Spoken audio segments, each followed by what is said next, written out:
battle between two generals for control of Sudan has created what the UN is calling the world's worst displacement crisis. Even before the fighting began in April, 3 million people have been forced from their homes. After more than 9 months of conflict, an additional 8.7 million people have fled from villages, towns and cities. That means a total of nearly 11 million Sudanese have been displaced. Most are living in tent camps and temporary shelters inside Sudan, but nearly 2 million have crossed the border in search of safety. Right now, there's no end to the violence in sight, and there's growing concern that more people could try to seek refuge in neighbouring countries. Fighting between the army and the paramilitary rapid support forces broke out after a dispute over how and when to incorporate the armed group into the regular military.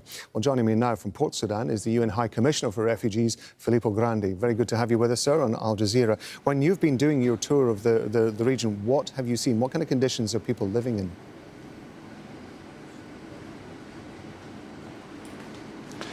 It's an increasingly grave displacement crisis, as you have just described. And until and unless there is at least a ceasefire, it will continue to grow. I've seen it myself in all neighboring countries. I was in Ethiopia just a couple of days ago. I've seen it here. I've spent 4 days here in Sudan. The internal displacement is quite dramatic, with incalculable consequences. And the conditions of those displaced, but in general of the Sudanese, are becoming worse also because we have very little resources to help them. The international community is focusing on other crises and neglecting this one. I was just reading a report by the UN Office for the Coordination of Humanitarian Affairs. That was from January 25th. At that time, it was saying it was estimating about 25 million people, of whom over 14 million are children, are in need of assistance. How difficult is it logistically for an organisation such as yours to get aid to the people who most need it? It's difficult. And besides these numbers, which are a bit mind-boggling, one need to consider other elements of the crisis. All schools, or almost all schools and universities, have been closed since last April when the war began. Education doesn't exist in Sudan today. 70% of the children in need of vaccination, according to WHO, cannot be reached. Food insecurity is growing. There's an important appeal made by the World Food Programme yesterday. And you mentioned the number of those displaced and the refugees that we take care of. So it's a crisis with multiple effects and made much more complicated by the fact that there's a huge front line, in the complex one, going across the country. Very difficult to work across the front line and reach people on the other side, but many obstacles also for humanitarian organizations working on either side, especially most of them are working on the government side of the front line. My strong appeal here to the authorities that are located, as you know, here in Port Sudan, the government authorities, has been, please, at least until a ceasefire comes, lift the many heavy requirements that we have to address, that we have to face every day to deliver aid to the people.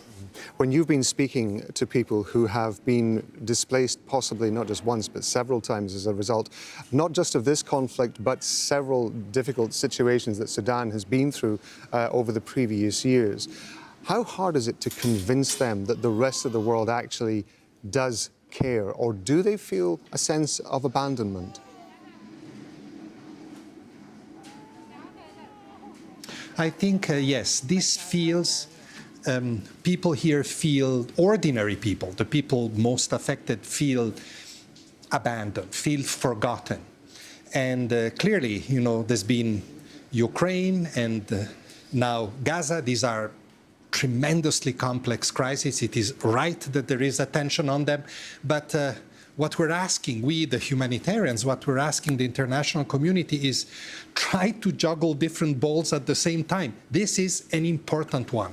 If this country further advances into instability, into humanitarian challenges, it's going to be very significantly impactful on the region as a whole. You've mentioned nearly 2 million people have already left the country. They go to very fragile areas like Chad, like Central African Republic, like poor areas of Ethiopia and South Sudan.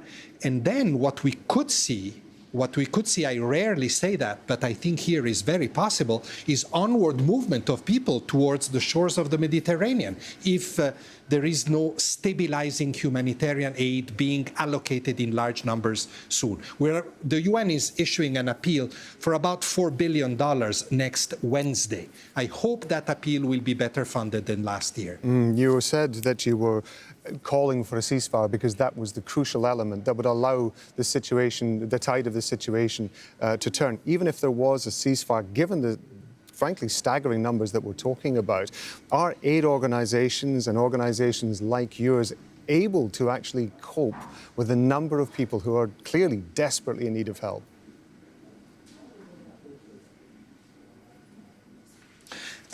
If there was a ceasefire, if bureaucratic impediments were lifted, and if resources came, so three things, then I believe we would be able to help many more people than we do at the present moment. Yes, I think we would have the capacity to do so.